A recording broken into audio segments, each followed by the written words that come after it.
Assalamualaikum warahmatullahi wabarakatuh. Perkenalkan kami dari kelompok 7 yang beranggotakan saya Ainur Ain dengan NIM 2010 123 320 024.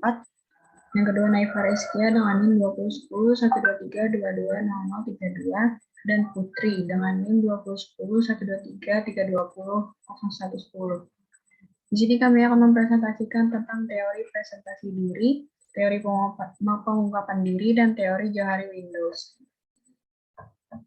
Yaitu yang pertama teori presentasi diri, kedua teori pengungkapan diri yang terdiri dari definisi manfaat dan penerapan, dan yang terakhir teori Johari Windows yang terdiri dari definisi manfaat dan penerapan. Yang pertama teori presentasi diri. Untuk definisi teori presentasi diri ini merupakan teori yang menggambarkan suatu kegiatan yang dilakukan oleh individu tertentu untuk memproduksi definisi situasi dan identitas sosial bagi para aktor, dan definisi sosial tersebut mempengaruhi ragam interaksi yang layak dan tidak layak bagi para aktor dalam situasi yang ada. Lalu yang kedua ada manfaat dari teori ini. Yang pertama sebagai bahan paparan suatu pokok bahasan inti. Lalu yang kedua media pembantu untuk penjabaran dari materi pelajaran sekolah atau suatu proyek kerja.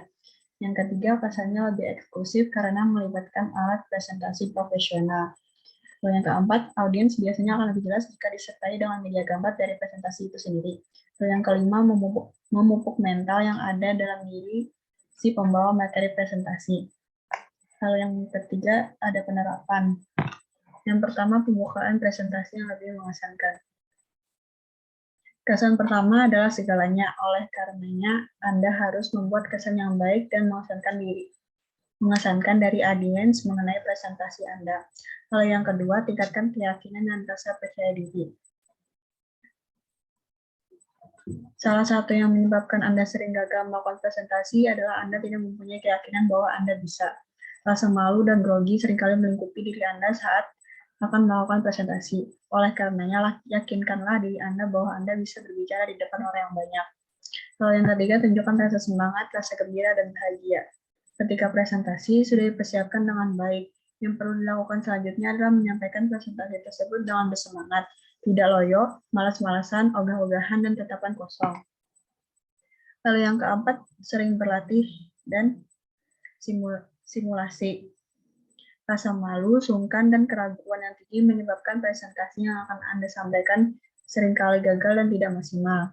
Lalu yang kelima, antusiasme. Kondisi yang dialami saat berlangsungkan presentasi tidak dapat Anda hindari. Lalu yang keenam, hindari berbicara dengan slide. Seringkali yang terjadi ketika Anda presentasi yaitu Anda terlalu terfokus pada slide yang Anda sajikan. Sehingga seringkali tanpa sadar Anda seperti membaca dan lupa mengembangkan. Tanpa sadar Anda seperti membaca dan lupa mengembangkan materi presentasi agar menyesuaikan dengan kondisi yang ada di lapangan dan menyesuaikan dengan profil dari audiens. Lalu yang ketujuh, buatlah angka lebih berarti. Penyajian slide yang menarik akan menambah poin plus Anda. Yang ke-8 ada kuasai materi presentasi. Kunci keberhasilan lain suatu presentasi adalah Anda harus menguasai materi yang akan Anda bawa. Yang ke-9, sense of humor. Sense of humor digunakan untuk mencerahkan keheningan dan rasa kaku saat presentasi. Dan yang terakhir, ke-10, tidak bertele-tele. Sampaikanlah materi presentasi Anda dengan jelas dan langsung pada permasalahan dan solusinya. Untuk slide selanjutnya akan dijelaskan oleh teman saya. Baik, di sini saya ingin menjelaskan teori pengungkapan diri.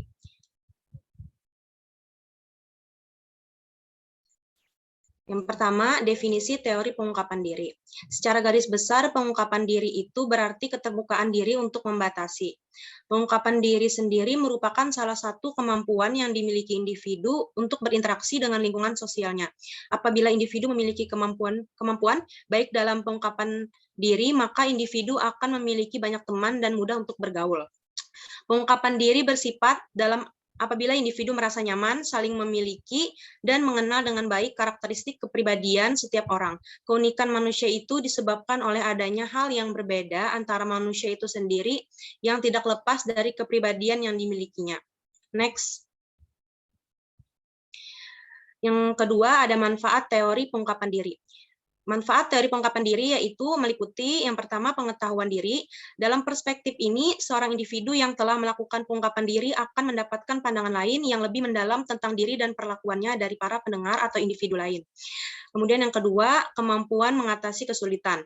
Melalui self-disclosure atau pengungkapan diri, individu akan dapat mengatasi suatu masalah atau kesulitan dengan lebih baik.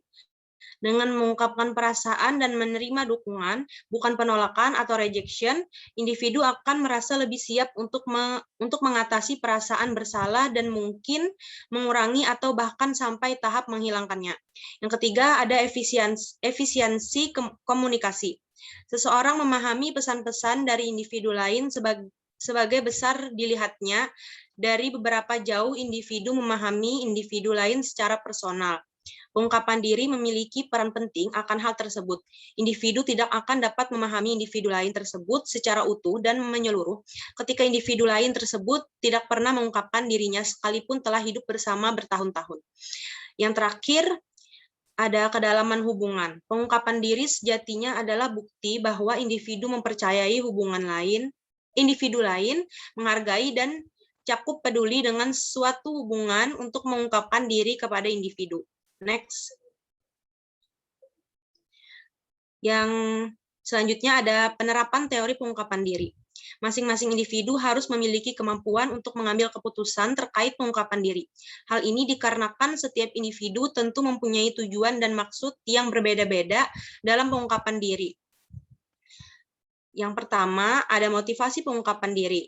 Tentunya di balik sebuah pengungkapan diri seorang individu, ada motif yang terkadang di dalamnya, seperti halnya rasa berkepentingan terhadap hubungan, terhadap individu-individu yang terlibat, dan terhadap dirinya sendiri. Self-disclosure atau pengungkapan diri sejatinya harus bermanfaat terhadap individu lain dan semakin membuatnya produktif dalam melakukan sesuatu. Kemudian selanjutnya ada kepatutan pengungkapan diri. Sebelum melakukan pengungkapan diri, individu harus cermat mengamati kondisi lingkungan dan jarak proximity antara pembaca dan pendengar. Jika hubungan yang terjalin sudah sangat dekat, pada umumnya topik yang dibahas akan semakin bersifat pribadi. Selanjutnya akan dijelaskan oleh teman saya.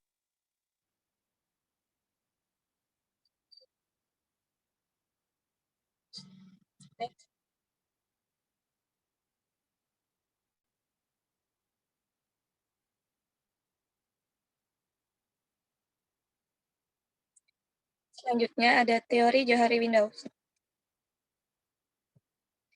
Definisi interaksi interpersonal yang memiliki 4 kuadran, antara lain area terbuka atau open area buta atau blind area tersembunyi atau hidden area tidak dikenal atau unknown area, yang terbentuk dari persimpangan antara pengetahuan diri dan pengungkapan diri untuk menjelaskan tentang pribadi sosial, atau Arob dan Aisyah 2020.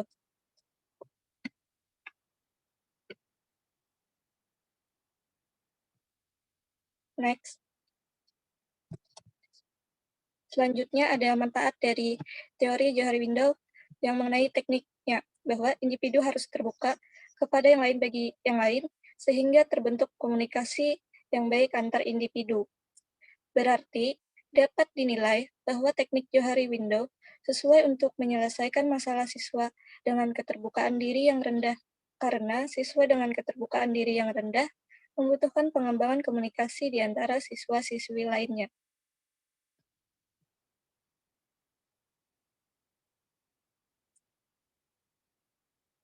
Selanjutnya ada penerapan Johari Window efektif untuk meningkatkan kepercayaan diri remaja disebabkan oleh beberapa hal diantaranya. Penerapan teknik Johari Window tersebut mudah dilaksanakan oleh remaja yang memiliki motivasi yang tinggi untuk membina relasi sosial yang lebih mendalam, sehingga ia berharap akan memiliki rasa percaya diri serta peneliti memberi perlakuan penerapan Johari Window yang terbaik, sehingga klien dapat berubah secara optimal. Sekian presentasi dari kami. Terima kasih.